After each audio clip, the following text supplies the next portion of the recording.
සුපිරි අධිවේගයක් පරදා ඔබ මවිත කරවන වේගයක් විඳ ගන්න. පියවර 3කින් Sri Lanka telecom fibre optic ජාලයට එක්වන්න. slp.lk වෙත පිවිසෙන්න. Making headlines first at 9. Awakening of Polonnaruwa. Another 60 development projects vested in the public by President Maitripala Sirisena. Too many on the road. Minister of Finance Mangala Samaravira cites yesterday's excise duty hike on selected vehicles, intends to address congestion. I'm sure Sri Lanka will end up be like Bangkok in the 90s, where you had huge traffic jams even at Janabala Sena. Former President Mahinda Rajapaksa graces the mass protest campaign organised by the joint opposition. Quick decision needed. Civil society organisations urged the government to expedite the decision-making process on the provincial council elections. We urge the political parties seriously consider this matter. The definitive word, Pope Francis declares death penalty inadmissible in all cases.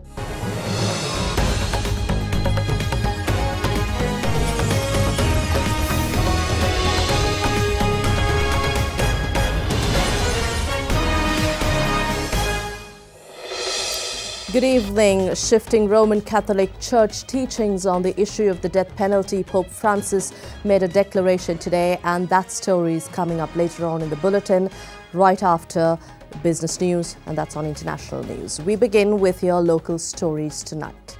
60 more development projects were vested with public under the District Development Programme, Awakening of Polonnaruwa today. It was worked off under the patronage of President Maitripala Sirisena.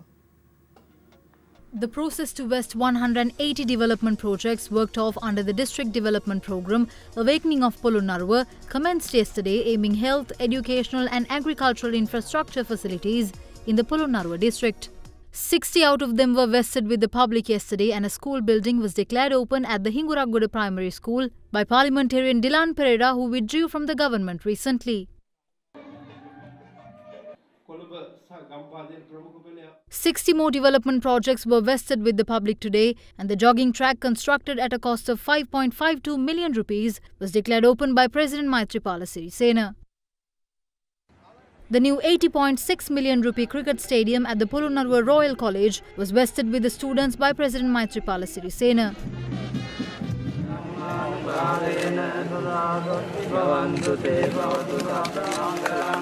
Marking the opening, matches were played between Ananda College Colombo and Polonnaruwa Royal College, while Nalanda College Colombo took on a joint cricket team in the Polonnaruwa district. Parliamentarian Tilanga Sumatipala, who withdrew from the government recently, also attended the event. In the meantime, under the programme Awakening of Polonnaruwa, President Maitripala Sirisena also declared open a new two-storied building at the Sevanapitiya Tamil Central College.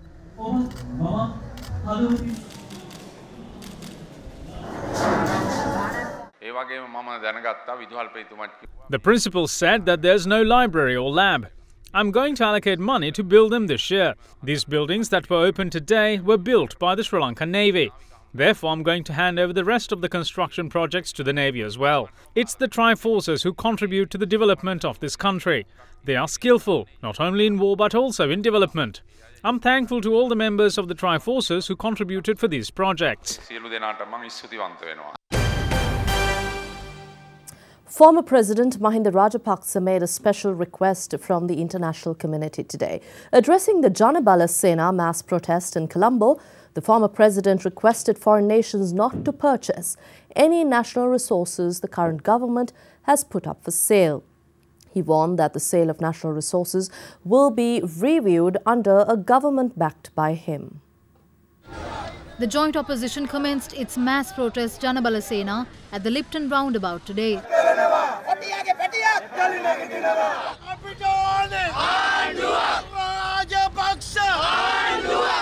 It was organised against the government on several issues such as the bond scam, arrest of war heroes, sale of national resources, Singapore-Sri Lanka Free Trade Agreement, increase of commodity taxes and the division of the country.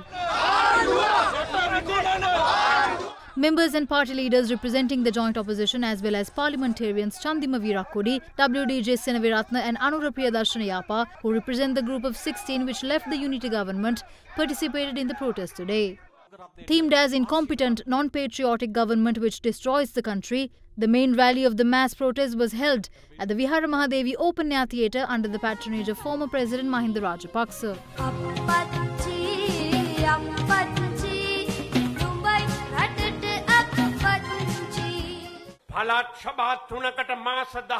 No election has been held for 3 provincial councils for over 10 months now. The President and the Prime Minister don't care about democracy. We must win that election. The whole country must get together to support us in this endeavour we started right here in Colombo today. We will come to Colombo just like this on the 5th of September. The Chief Minister of the Northern Province stated yesterday that if they are given police powers, they will stop every killing that happens in the province and destroy the Awa gang. If they can do that in 2 weeks, that means Vigneshwaran is indeed behind those crimes. If we stay idle for another 15 months, there won't be a country for us to come into power. The next time we come to Colombo, it won't be to gather at the Vihara Mahadevi Open Air Theatre, but to go for the temple trees. That's when we would demand them to leave the country alone without destroying it any further. The remaining part of the unity government will divide once the results of the provincial council election comes. Once that happens, all of us can gather in the streets to celebrate. With much difficulty, they found a president on the 8th of January in 2015. When they increased taxes of small vehicles, it is the 6.2 million people that voted for him who get affected. The rest of the 5.8 million people who didn't vote for him also have to bear the consequences. That's why those who voted for the president and against have now come together to defeat this government. We shouldn't wait until the presidential election. We must do something so that they'll be affected. We can only do that by gathering in the streets against the government.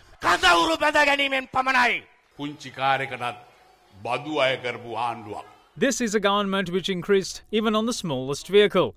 They sell off ports and airports in the country, and they're now preparing to sell the very land which we have left for our future generations. We ask the international community not to buy anything this government sells, because once we come into power, we will make sure to look at these matters. They're now thinking about removing my name from the Galle International Stadium. Are they scared of me that much? They're trying to silence the opposition through the judiciary.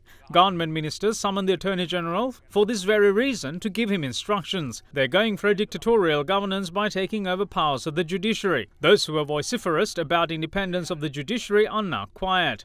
The red elephant calf is still under the impression that we're governing the country. That's probably why he's blaming us whenever he sees fit. You can't fool the public and the youth forever. Time has come for the government to resign now.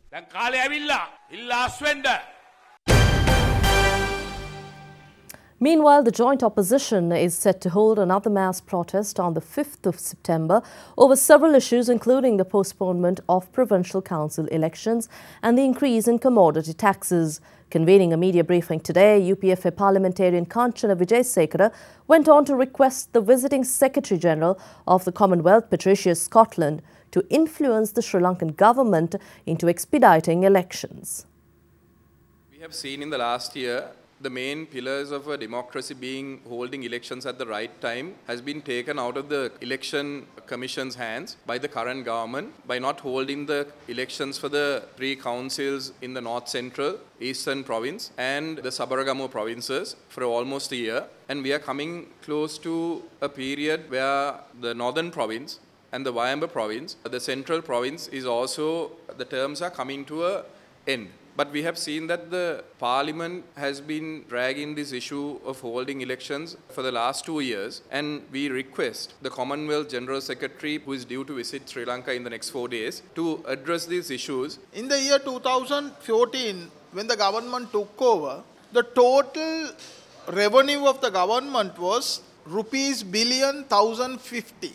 But when it comes to 2018, the main revenue of the government comes to ₹1,000,000,2034. Basically, the government has charged double the taxation of the previous regime, which they criticized heavily. During the last 4 years, the government has taxed ₹246 billion per annum.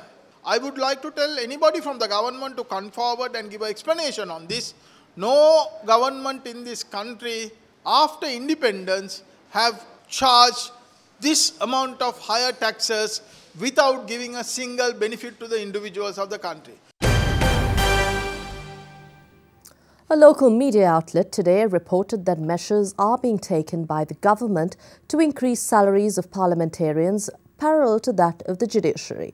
Accordingly, a parliamentary spokesperson informed Derana that the salary of a member of parliament will be increased to 125,000 rupees, equal to the salary of a High Court judge. A local newspaper reported today that salaries of ministers and MPs are likely to increase by 215% to be on par with the recent salary increase given to judges. Accordingly, when Derana inquired about the matter from a parliament spokesperson, he said that a decision was taken at the party leaders' meeting to increase salaries of parliamentarians parallel to the salary increments of the judiciary. The need for salary increments had come up for discussion at the party leaders' meeting held on the 17th of last month. Attended by JVP leader Anurakumara Dissanayaka, leader of the joint opposition Dinesh Gunawardena, Minister Nimal Siripala de Silva, leader of the House Minister Lakshman Kiriyalla and TNA parliamentarian M.A. Sumandiran. The revelation of a salary hike for parliamentarians was met with varying reactions, with some in particular standing out.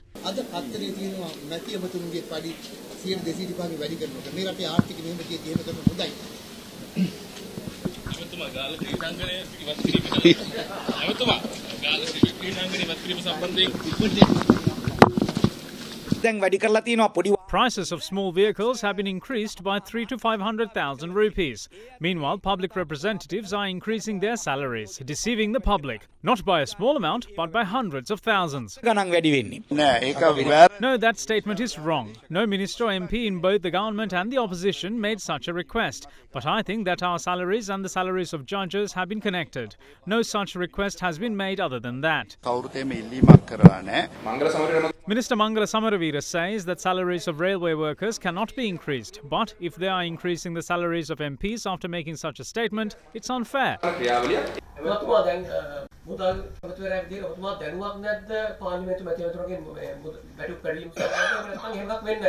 අපිට තාම cabinet එකටවත් එහෙම එකක් ආවේ නෑ. 2006 දී ඔබතුමා ආණ්ඩුවේ තීරණයක් එනවා අධිකරණ පද්ධතියේ එහෙම වැඩි වෙනවා නම් Even though there was such a decision in 2006, I am against increasing anyone's salaries at present. I don't attend the party leaders' meeting. No matter where they speak about this, they have to come here for the final decision.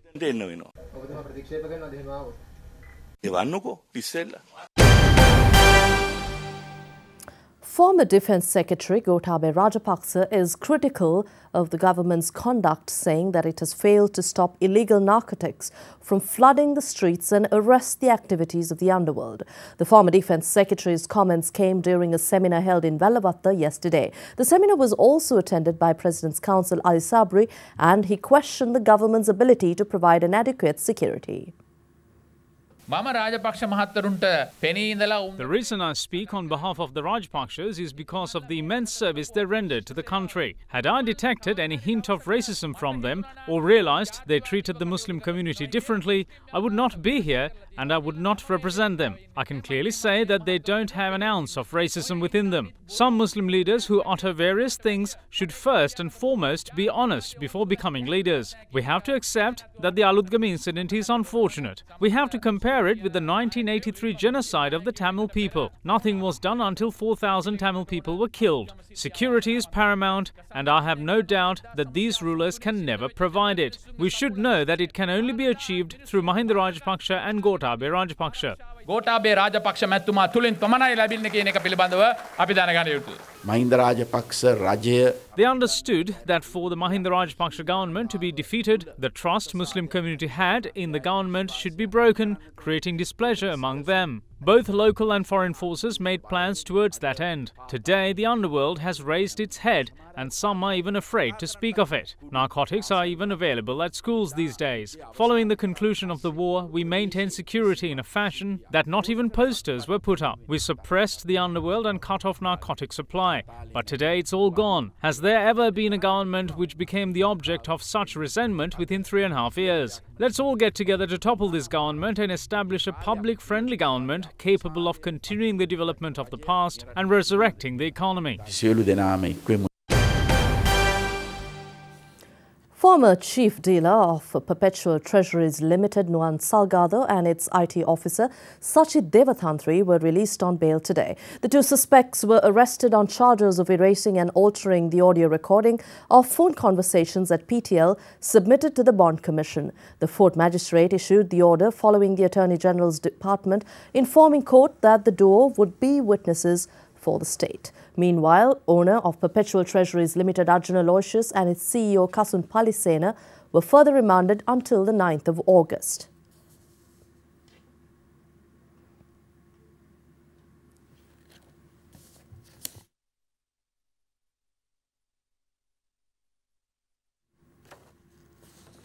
And the Government Medical Officers Association says that as the government maintains silence over the 10 demands they put forth pertaining to the health sector, they will launch a 24-hour strike tomorrow at 8 a.m. The GMOA, however, promised that the trade union action will not affect emergency services as well as hospitals dedicated for pediatric services, cancer treatment and armed forces personnel.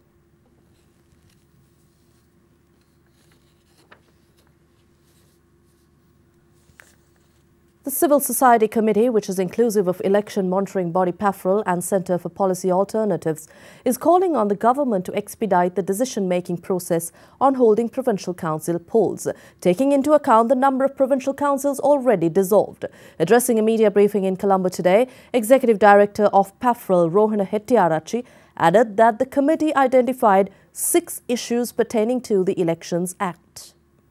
We realized that the government doesn't have the political will to go for elections, and also we noted that there are a number of technical issues with related to the provincial council elections. We noticed the parliament has failed to pass the delimitation report as they promised according to the Provincial Council Act. And we wrote number of times to the speakers also to pass this, and we request to appoint the review committee to review the delimitation report.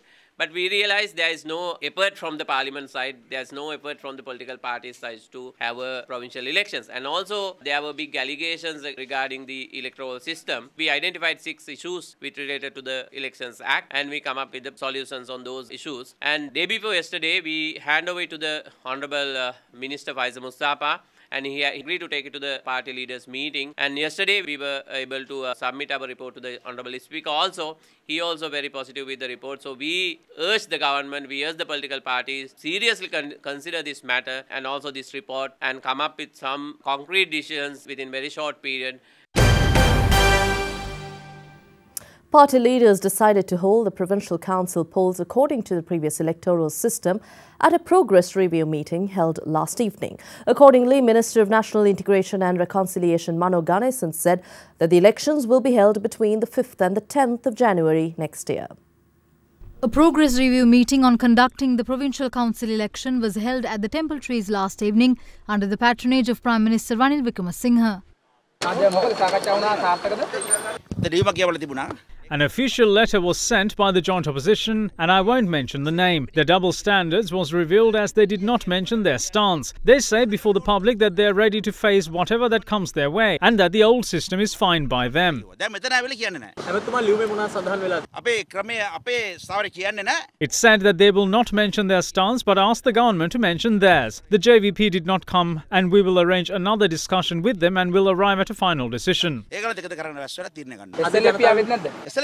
They did. The UNP said that they wanted the old system. The Tamil Progressive Alliance said the same. Muslim Congress agreed on the old system. All Ceylon Makkal Congress wanted the old system. EPDP agreed on the old system. The TNA, meanwhile, also wanted the old system. SLFP are the only one who objected and wanted to go with the new system. The joint opposition sent a letter without mentioning their stance. ක්‍රමය කියන්නේ නැතුව. ඒතර දෙසැම්බර් හෝ ජනවාරි ඡන්දේ තියෙන එකක් නැති වෙ මේ යන විදියට. ජනවාරි මාසේ 5 වෙනිදා 10 වෙනිදා විතර ඡන්දේ සපතිනවා.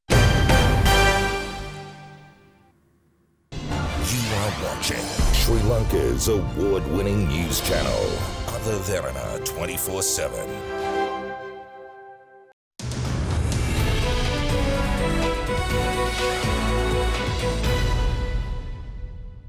In business news, Minister of Finance Mangala Samaravira cites intentions to alleviate traffic congestion along Sri Lanka's roads as the reason behind yesterday's excise duty hike on vehicles with engine capacity not exceeding 1000 cc. Addressing a media briefing at the Ministry of Finance today, he said that an influx of small vehicles led to considerable traffic congestion in the country. One of the reasons is the pressure we had on the exchange rate, but also we have to realize that the Sri Lankan roads cannot really afford so many cars anymore. That is also something which we had to take into account, because if this continued at this rate, I'm sure Sri Lanka will end up be like Bangkok in the 90s, where you had huge traffic jams even at midnight.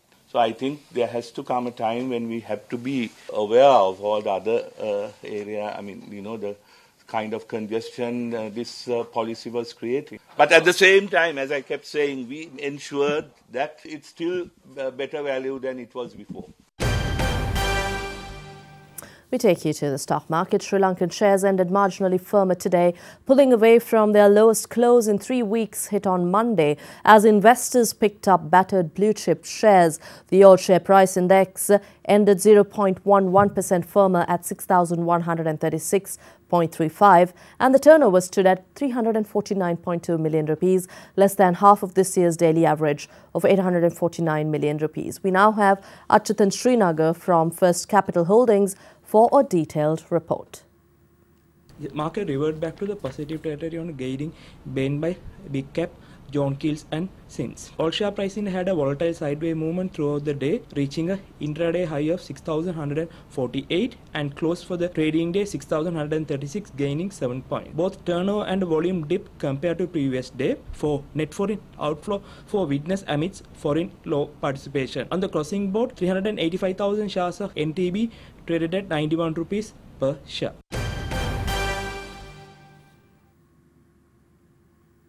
The Sri Lankan rupee ended marginally weaker today as late dollar demand from foreign banks surpassed greenback sales. The rupee, which traded at 159 rupees and 80 cents per dollar during the day, ended weaker at 159.75 to 85 per dollar compared with yesterday's close of 159.55 to 65. Here's a look at how the rupee traded against other major currencies around the world.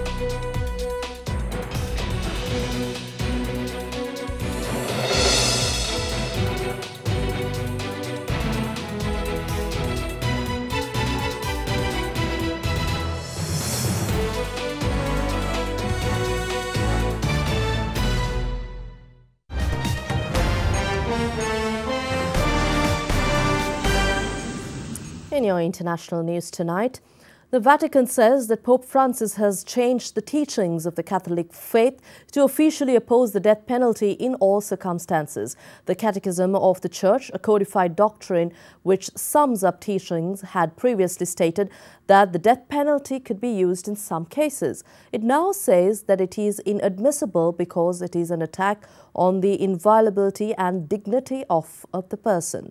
Pope Francis has spoken out against executions in the past. Last October, he said that the Church's policy on the death penalty was one area where teaching was not static and could change with modern concerns.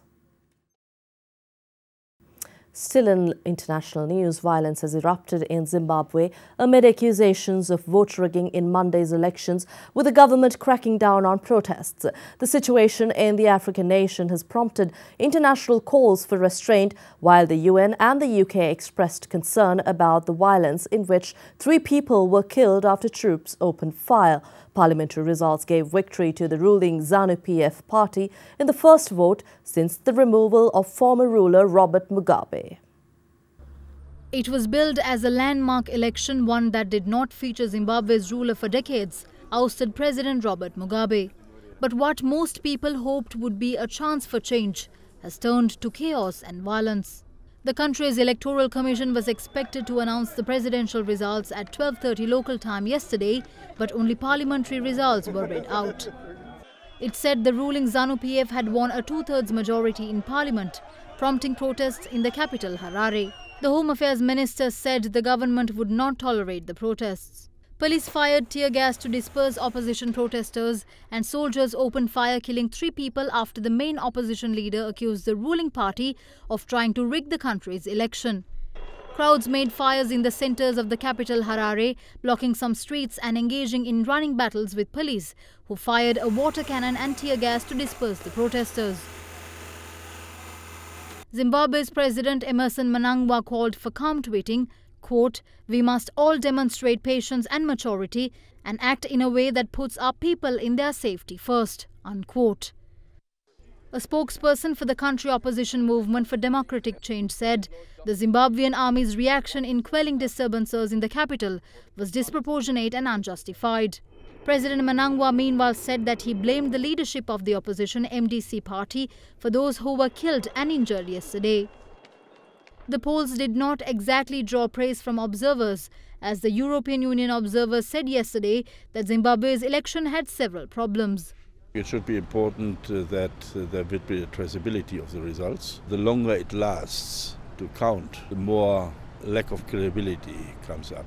There was soft intimidation in many polling stations, not in many, I have to correct that, outside from polling stations by ZANU-PF, that we see that the printing of ballot sheets, the control of the voters' roll, and all these questions, and also the question that was no level playing field in the media question, where the state media gave only the ruling party the real access, and some other such questions, which might have played a role of impact on the election result. You are watching Sri Lanka's premier news channel, Derana 24/7.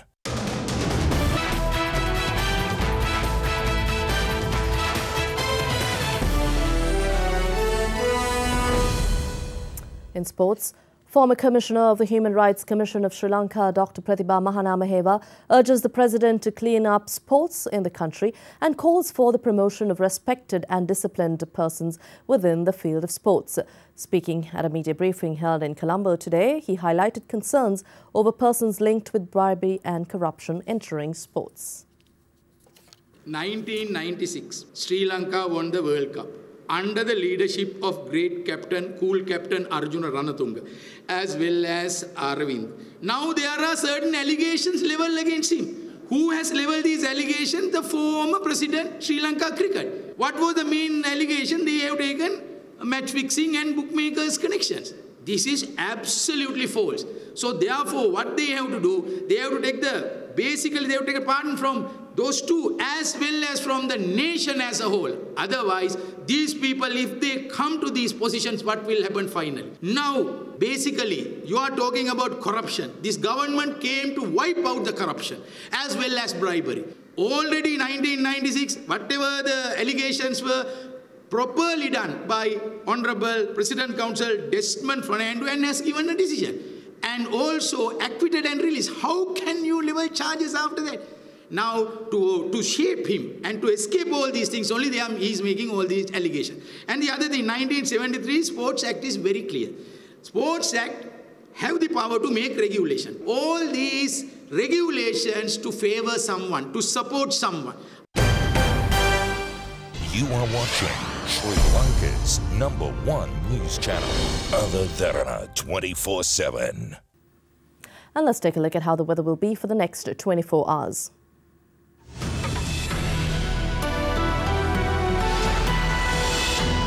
A very good evening to our viewers and welcome to Forecast First. Starting off with your temperatures for tomorrow that will vary between 20 and 35 degrees Celsius with the highest of 35 expected in Batticaloa. Well, when looking at the map, a low pressure zone will develop in the western province and will gradually disappear. Well, looking at your rain forecast for tomorrow, showers with thunder activity are expected in most parts of the island, including Jaffna, Vaunia, Kandy, Colombo, Galle and Matara as well as Hambantota. But in the areas of Mena and Anuradhapura, continuous sunshine will be expected. That's all from the Weather Centre tonight. Up next is your city by city forecast.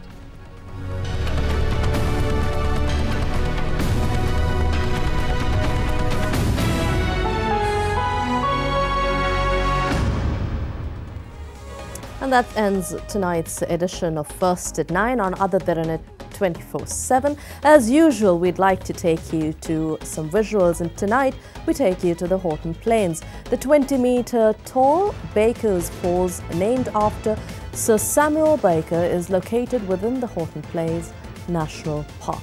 Despite its diminutive size in comparison to other waterfalls in the country, the falls still draws a considerable crowd. Enjoy these visuals. Have a pleasant evening. Good night.